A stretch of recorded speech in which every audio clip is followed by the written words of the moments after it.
Today on the Moprah Show, we're talking about education, technology, and students. Are where we need to be? Stay tuned.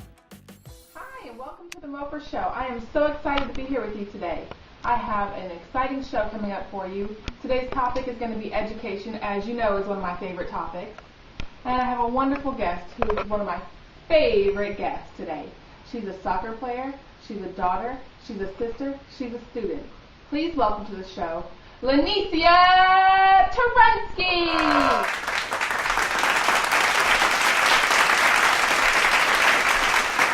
Oh, it's so good to see you. Please, have a seat. Have a seat. Thank you for joining me on the show today, Lanicia. I'm so glad to have you. I'm so glad I'm here. Well, you're here today to talk about education and your school. So tell me what grade, in the 5th grade. I remember when I was in the 5th grade, lots of fun. So tell me what a typical day at school is like for you. Well, we come in, we review spelling, writing it like 3 times through an ABC order. And she gives us a little time to do that. And we either have an activity to do, or she would read part of our novel to us. And when we finish that, and we will go over social studies. We'll read and discuss some pages in the social studies book. And then we line up and go back to our homeroom class. And there we would do math. She would give us a lesson, she'd teach it to us, and we'd do the report. And how would she teach it to you? She would just have us write down the definition, and she would explain to us what it means and how to do it. Then she would give us some numbers in the page book to do.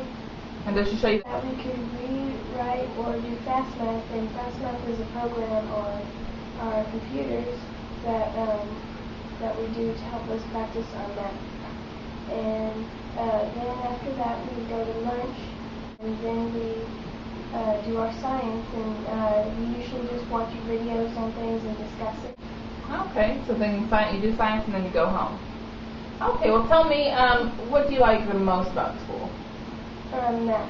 Math is my favorite subject, and I like how it's just easy for me, and when I'm done, there's more math to do on the computer. Oh, okay. And tell me a little bit more about that fast math computer program.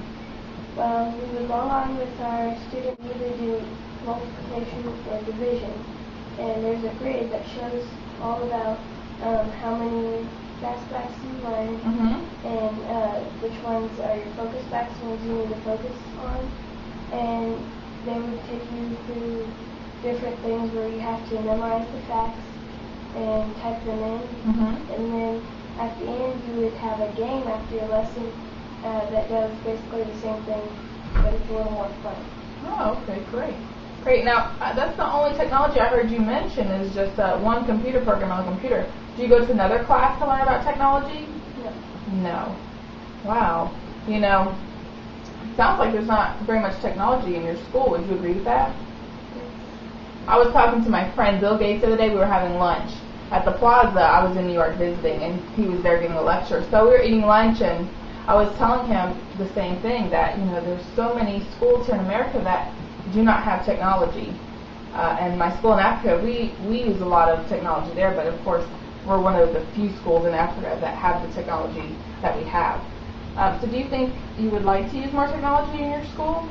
Yes, because computers is the only kind of technology I know besides cell phones. So computers and cell phones is the only kind of technology that you know how to use. Very interesting. Do you have an interactive whiteboard? Yes. You do have an interactive whiteboard. Do you know what that is? Like a smart. Yes, you have a smart board. Do your teachers use it? One of my teachers does. Oh, great. Okay, great. So you're saying Miss George uses an interactive whiteboard, and how does she incorporate that into the classroom? Well, she writes down our spelling words on it, and whenever we discuss vocabulary, she would describe it on the whiteboard. And do you ever use a whiteboard, or any other students? Sometimes when we have math relay races, we do it in Ms. Pierce's classroom on the regular whiteboard. On the regular whiteboard. But on the interactive whiteboard, you've never personally used it? I have once, but that's in science class. In science. Oh, okay. Tell me, what do you like least about school? I don't like social studies. Social studies, I just don't pay enough attention to. I would like to see them use something more entertaining to teach us. Something more entertaining. Do you have anything in mind? Maybe a cartoon. A cartoon, maybe you or a group of students could draw out a cartoon on a storyboard, and then maybe you could film it or compose it on some kind of computer program and then show it to the rest of the class? Yes.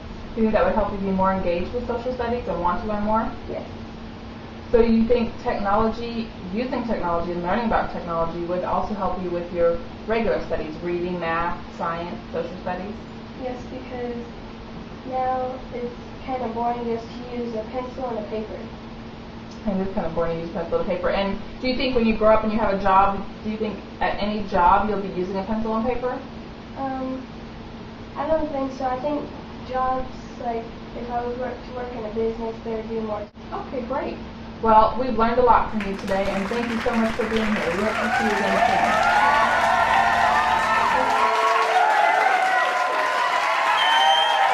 Well, welcome back. And I hope that you were enlightened by our conversation with Lanicia, an average 5th grade student.